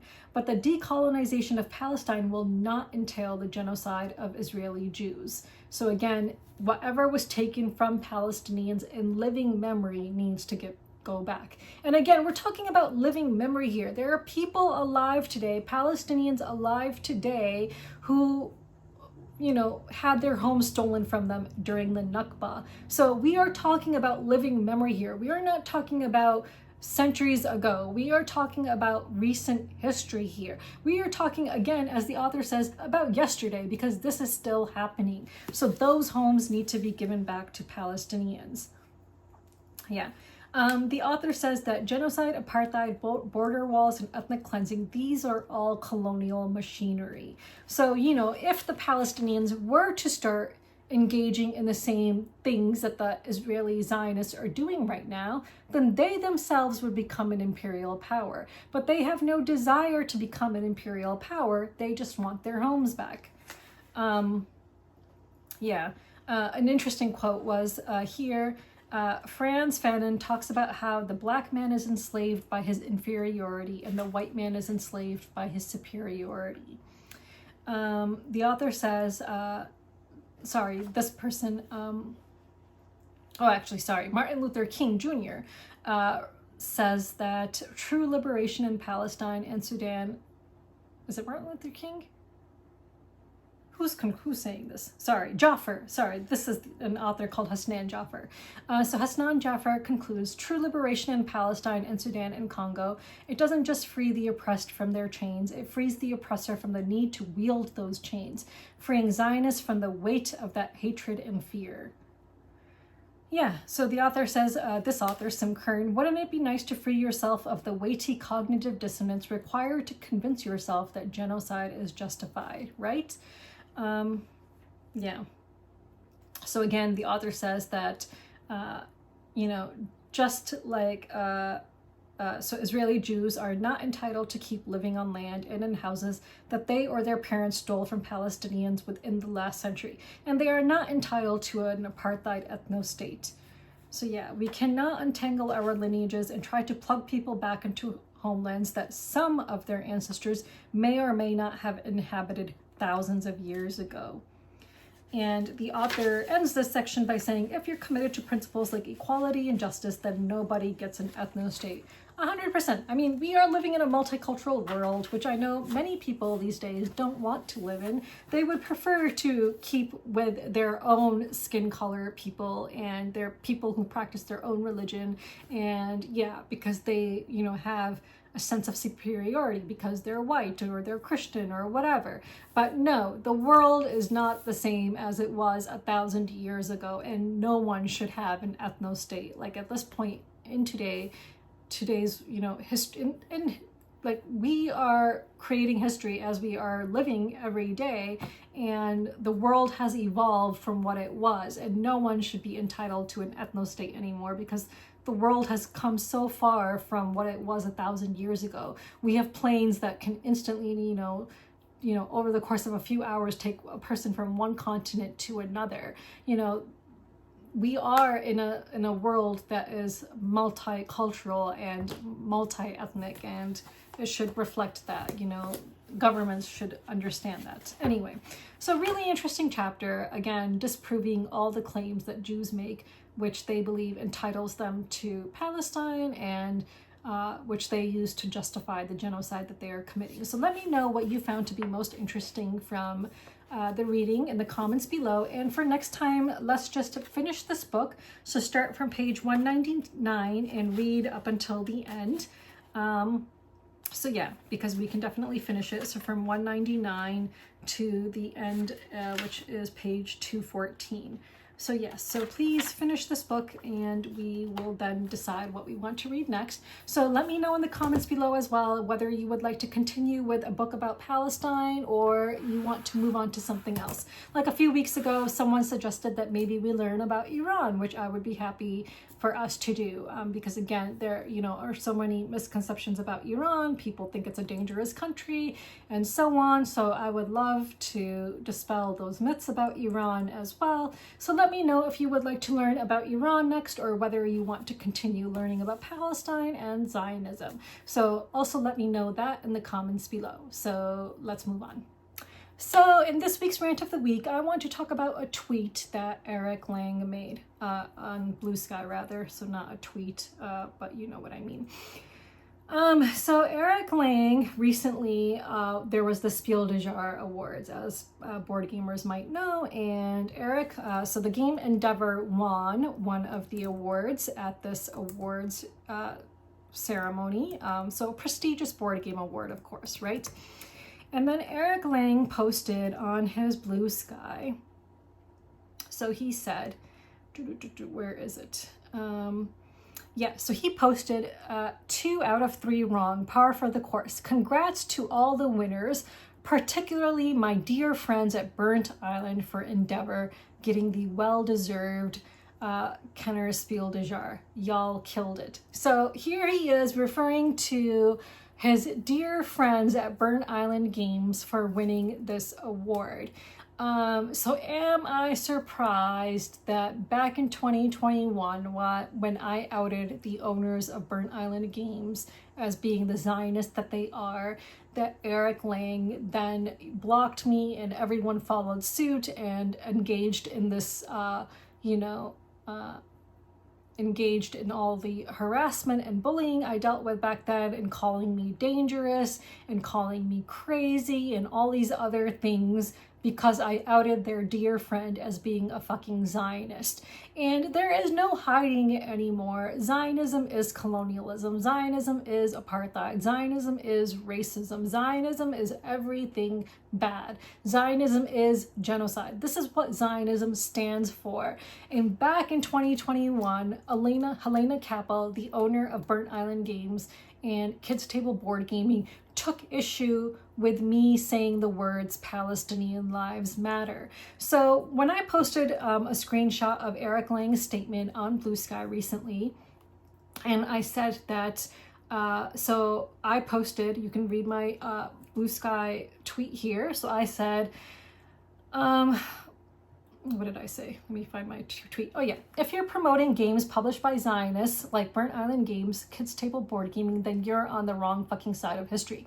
No surprise though, as Eric has never condemned the genocide or acknowledged it's even happening. He's dear friends with Zio-Nazis. He should be ashamed. Gross. Listen, I know no one listens to me. I get it. I've been, for 4 years now shouting that Helena Cappel is a fucking Zionist and no one cares, even though they should care today if they claim to be anti-colonization, if they claim to be anti-apartheid, if they claim to be anti-genocide, then they should be fucking anti-Zionist, because Zionism is all of those things. That's what Zionism is. So then someone responded, and then in response to that person, this troll came along. And he said, I have never seen any evidence. I think it is just her shtick to drive engagement on social media. She is very much about promoting the idea of, if you are not with her, you are against her. Sad part is no one is with Sarah. She is a Z-list board game reviewer while Eric is a real designer. Okay, like, number one, me calling out hypocrites in this industry is not driving engagement. Like, people need to get this idea out of their head that I'm doing this for clout, because as I've said time and time again, there is no fucking clout for calling out hypocrites in an industry that is full of fucking Zion Nazis and Zion Nazi shills. Like, the industry is full of Zionists and people who are Zionist shills who will never say anything against their Zionist friends because they don't want to be seen as anti-Semitic. They don't want to be seen as against Israel and all of these things, which we've learned time and time again is just complete bullshit. It is not anti-Semitic to be anti-Zionist, which you will learn if you even bother reading some books or following some anti-Zionist Jewish creators on Instagram or TikTok or wherever. Like, you know, this whole anti-Semitism card is overplayed and we've all seen that. So, you know, if I am a Z-list board game reviewer, then fine. Like, why does this person care so much what I have to say then? If I'm a Z-list board game reviewer, then you shouldn't even care what I'm saying. Like, you shouldn't even be paying attention to what I'm saying if I'm just a fucking nobody. Like, makes no sense.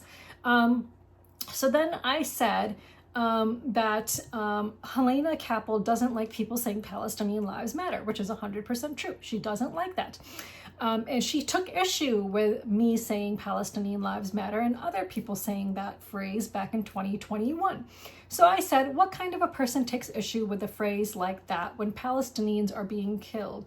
Like, if it talks like a Zionist, if it walks like a Zionist, it's a fucking Zionist. Like, if it thinks like a Zionist, it's a Zionist. People who have, you know, take issue with someone saying the words Palestinian lives matter as Palestinian women and children are being killed, like, why? That's the same thing as people taking issue with people saying Black lives matter as Black people are being killed in the streets of America by police brutality and other, you know, crimes. Like, saying that you don't want to see people say Black lives matter is just going to show you that, yeah, you don't support Black lives then. So hello, like, someone taking issue with the words Palestinian lives matter is showing that this person doesn't give a shit about Palestinian lives and she's a fucking Zionist. So yeah. So then, you know, we went back and forth, and then this person, this troll, is like, Helena Cappel has a problem with you, the pariah of the industry. And then it says, Eric is smart. He understands he has less to lose saying nothing than speaking out. Silence is not akin to complicity, no matter what you say. I check your feed every few months to read your rants, like slowing down to watch a car wreck. Okay, again, Helena Cappel had a problem with me because I said Palestinian lives matter. Until I said Palestinian lives matter, until I called out Eric Lang for his shitty take about what was happening in Palestine in 2021, Helena Cappel had zero issues with me. It's only after I said Palestinian lives matter and I called out Eric Lang for his shitty take, which he then apologized for, not to me, but he issued a new statement which wasn't that much better, but he ended up saying that, yeah, Palestinian lives matter. That's when Helena Cappel took an issue with me. Like, she had no issue with me prior to this. So Helena Cappel is a fucking Zionist, and if you put two and two together, that's what you see. But people who have no critical thinking skills clearly cannot do that. So Eric Lang is smart because he understands he has less to lose saying nothing than speaking out. So speaking out against a genocide, as this troll is confirming, is going to cause Eric to lose something. What is a person who claims to be for diversity, equity, and inclusion and human rights who stays silent about a genocide? They are a fucking hypocrite and a sellout. That's what they are. So this troll is just basically proving my point that Eric Lang is a fucking sellout and a Zionist shill. Yeah, and silence is complicity when it's a fucking genocide. When people said never again, that should have applied to everyone, including Arabs and Muslims. Never again didn't apply to just Jews, it applies to fucking everyone. If there's a genocide and you are just doing nothing about it, or not saying nothing about it, you are saying that yes, you support what's happening. Because by saying nothing, you are allowing this to continue. It's numbers that are going to make a difference. It's people's collective voice that can make a difference. There's a really good video I saw on Instagram that explains why silence is complicity. So, you know, when something bad is happening, there's 3 different options you can have, right? So you can so the person uses a bottle that's, you know, getting closer and closer to the edge of a counter and then is gonna fall off. So you can be the person that pushes that bottle and makes it fall off quicker. So you're aiding in the bad thing happening. You can be the person that stops in front of the bottle and tries pushing it back, trying to prevent that bad thing from happening. Now, what do you do if you just stand silently and let that bottle move closer and closer to the edge where it's eventually going to fall? You're letting that bad thing happen with your silence. So yes, there are 3 options. You can engage in the bad thing, you can, you know, push it forward, you can actively push back, or you can do nothing and watch it still happen because you did nothing. Silence is fucking complicity. So, and so many people have come out and said that. It's not just me. It's not just me like this troll is making it out to be. So many people in history will say silence is complicity. And these same people like Eric Lang and others will say silence is complicity when it comes to Black Lives Matter or Trans Lives Matter. But when it comes to Palestinian Lives Matter, complete silence. That is hypocrisy. That is double standards. So going back, so then this person says, most board game designers, including Eric, do not platform on human rights but self-promotion. This is not a politician or a leader of men, but a guy just earning a living that Sarah attacks in desperate attempt to stay relevant. Why not call out her colleagues in law instead?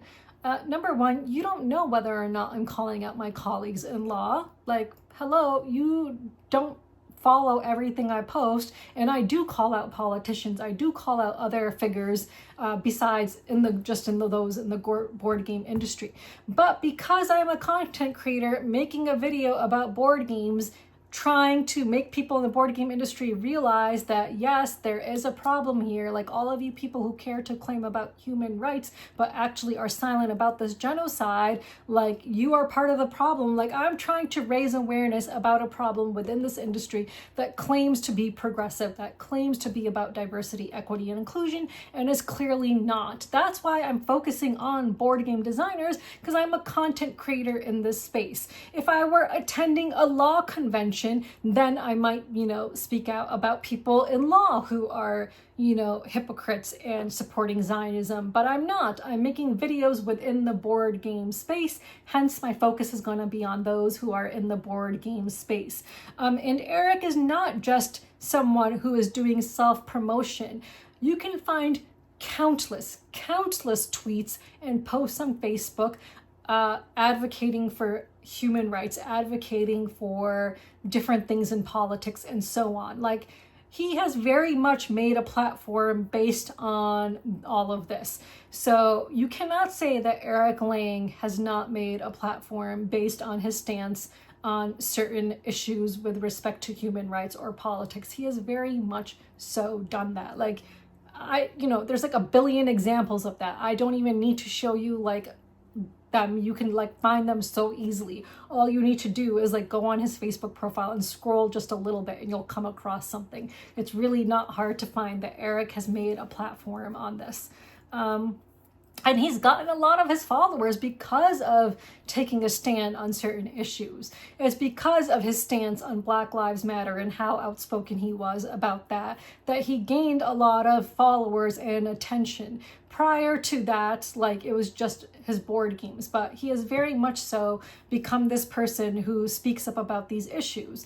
And finally, it's not my desperate attempt to stay relevant. I've said time and time again on my channel, I know no one listens to me. I know it's a very small percentage of people who watch my videos who agree with what I say.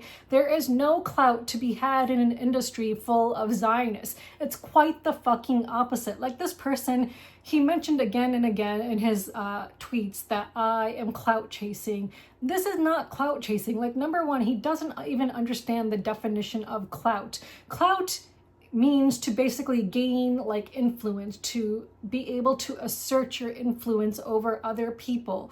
I cannot do that in an industry when people think that I'm dangerous or crazy because I'm anti-Zionist. There is no clout to be had for being very vocally anti-Zionist, and the only person in this industry who is extremely vocal about being anti-Zionist. Even the Palestinian creator on Instagram is not vocal about being anti-Zionist in the way I am. And they're Palestinian, like they are actually Palestinian, and do not post about Zionism and do not talk about the Zionists in this industry the way I do. I am the only person in this industry who's calling out Zionism because I recognize it for what it is, and the world will soon see it for what it is. And one day the whole world will wake up and all these people on the wrong fucking side of history will pretend that they were always on the right side of history. Not true. But again, there's no clout to be had. And it's not an attempt to stay relevant. I'm already irrelevant. Like, I'm not relevant right now. Like, I'm already irrelevant in this industry and have been since I started speaking out against the genocide almost 2 years ago. So no, it's just my way of pointing out the hypocrisy, and I will continue to point it out because as long as these hypocrites exist in this industry, I'm just going to continue to point it out. Like I've said that time and time again, these people have tried really hard to bully me and harass me out of this industry, and I'm not going anywhere. Like, I don't care if you think I'm a Z-list reviewer. You can think whatever you want about me. I'm not going anywhere. I've shown this industry time and time again that I will not be bullied and harassed out of this industry. Like, there's nothing you can say that would make me go away. So then this other person responded and said to this troll, I see, when Eric stands on trans or black rights, it's self-promotion, not equality. And then the troll responded saying, I can't speak for him, but I would assume it is some mix of caring about the issue, self-promotion, and virtue signaling to his primary demographic of customers and colleagues. And then he says, USAFID budget cuts will kill 14 million people, and both Eric and Sarah are quiet about that. Are they complicit? Number one, I haven't been quiet about budget cuts. And if anyone knows anything about me, they would know I was a housing attorney for 7 years who fought to keep people in their homes, who fought to keep lower income people from being evicted, who fought to keep people from losing their housing benefits, who helped homeless people to find housing. Like, that is what I did for 7 freaking years. Housing in this country isn't an important issue to me. Homelessness in this country is an important issue to me. Healthcare in this country is an important issue to me. And I have spoken out about stuff like that. I have spoken out about how our tax dollars are being used to fund a genocide instead of helping the people in this country. The people in this country who need help. There are millions and millions of people in this country who are going to be affected by these budget cuts, who need this money and need this help, but our government is more concerned with a genocide. And so what else? And this person, again, I can't remember what was the last thing they said to me, but they basically kept on trying to make it seem like I'm just doing all of this for clout and this and that and blah blah blah, and they just kept on essentially losing because I kept on disproving everything that they were saying. And so they finally ended trolling me with a post in which they said, where is that post? Oh, I can't find that post now, but they said something. I'll have to find it. The way that all these threads are on Blue Sky right now are really confusing. But he basically said that he was like, oh, pot calling kettle black because I said something to this troll about like, dude, you're just wasting your time criticizing someone. Like, whatever. And then he responded with saying something like, oh, you know, you think your posts are helping Gaza? And then I was like, I never said my post criticizing Eric was helping the people in Gaza. What is helping the people in Gaza are my donations that I make regularly to the people of Gaza. It's my nonfiction Palestine book club to raise awareness that I hope is helping the people of Gaza by spreading word and spreading knowledge. And then those people who participate will spread the knowledge that they have gained. It's me attending protests that I hope, you know, is helping the people of Gaza. Like, one thing I've made abundantly clear on my channel is that I will always, always, always put actions to my words. And if there ever comes a point where you see me saying words without the actions behind them, like, say something, like, call me out on it then, because I will never speak up for a cause without putting actions behind those words, because then I think it's meaningless. And I don't want to be a virtue signaler like Eric Lang. I don't want to be just someone who claims to care about an issue and then does nothing to actually show that she cares about that issue. So again, I responded to this troll saying that I'm criticizing those who claim to be for diversity, equity, and inclusivity, and who claim to be for human rights, who are silent about the genocide. Because again, silence is complicity. These people in the board game industry are complicit.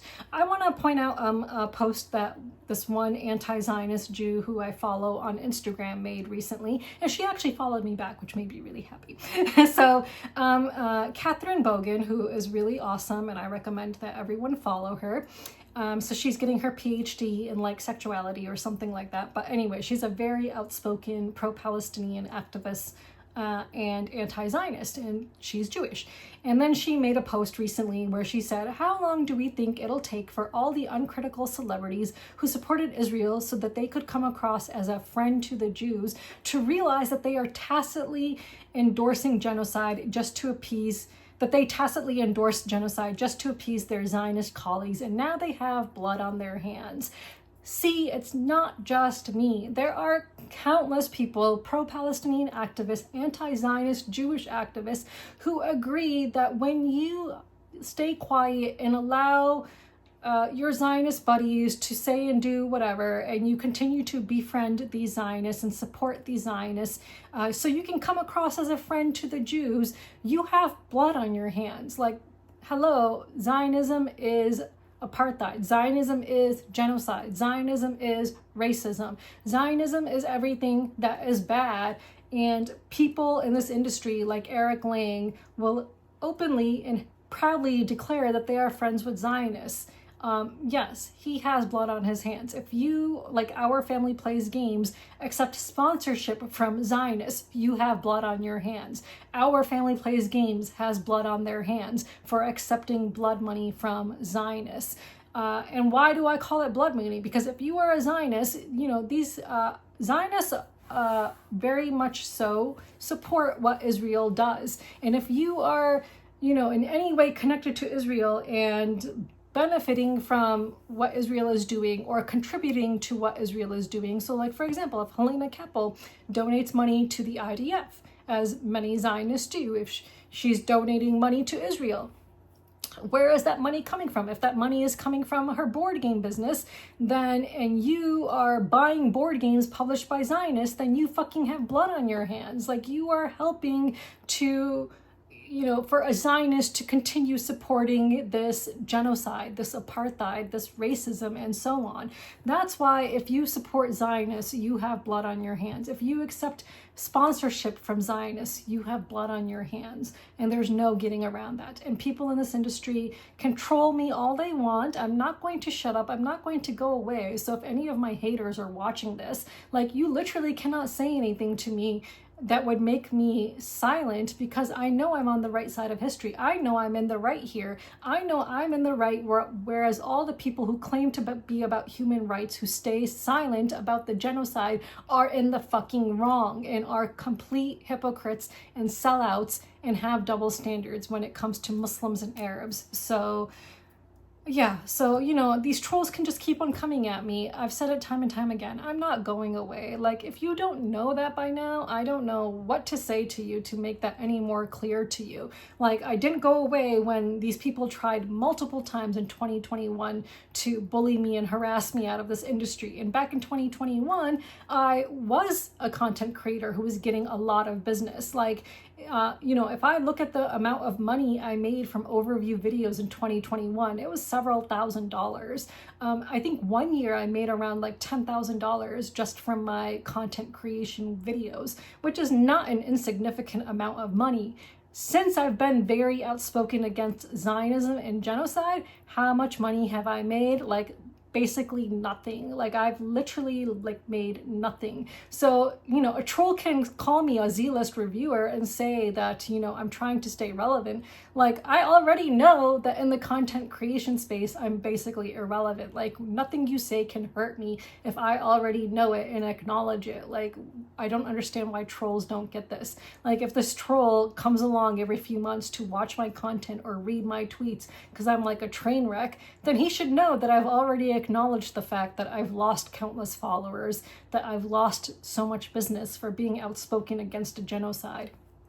But at least I can sleep at night with a clear conscience. At least I can sleep at night knowing I'm not a fucking hypocrite, and that when I say I care about human rights, that means for all humans, not just certain groups of people. It applies to all humans.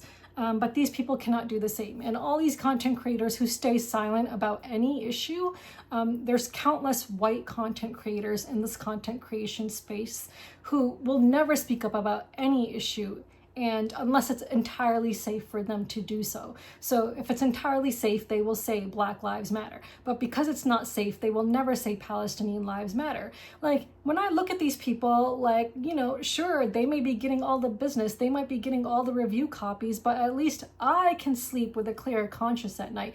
Can you? Can you sleep with a clear conscience at night knowing that you are supporting Zionists and Zionist publishers and you have blood on your hands by supporting their games? Like, I don't know if you can sleep with a clear conscience at night. If you can, then that just kind of proves that you're a genocide supporter yourself then. Like, if you can sleep with a clear conscience at night knowing that you are supporting those people who support a genocide, then what does that say about you? Like, there's much more to life than getting the most board games, getting the newest board games, and these people tried so hard to convince the industry of that with Black Lives Matter and Trans Lives Matter, but now with Palestinian Lives Matter, it just goes all out the window. Like, well, no one cares then. So yeah, so anyway, so trolls, keep on coming, keep on trying your best, not gonna work. Yeah, don't know what else to say. Yeah, and I hope that other people will speak up and call out Zionists in this industry and those who support the Zionists. There was like one creator on Instagram who I believed lived in Canada who did at one point call out who the Zionists were in this industry, but I haven't really seen them post much recently.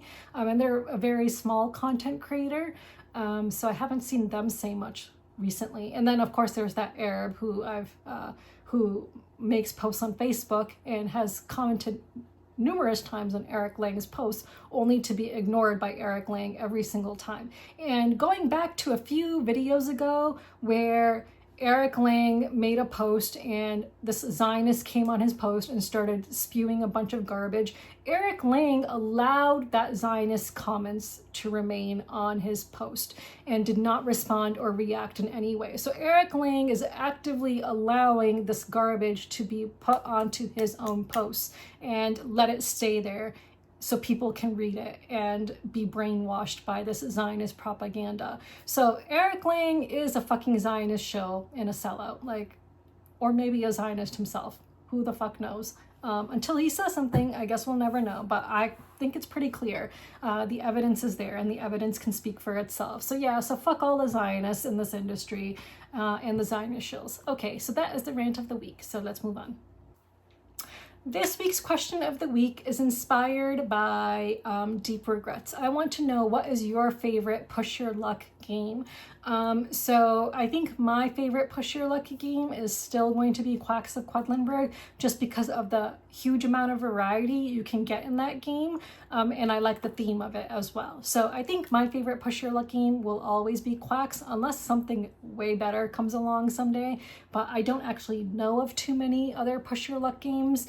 So yeah, so let me know what your favorite push your luck game is in the comments below, and until next time, bye!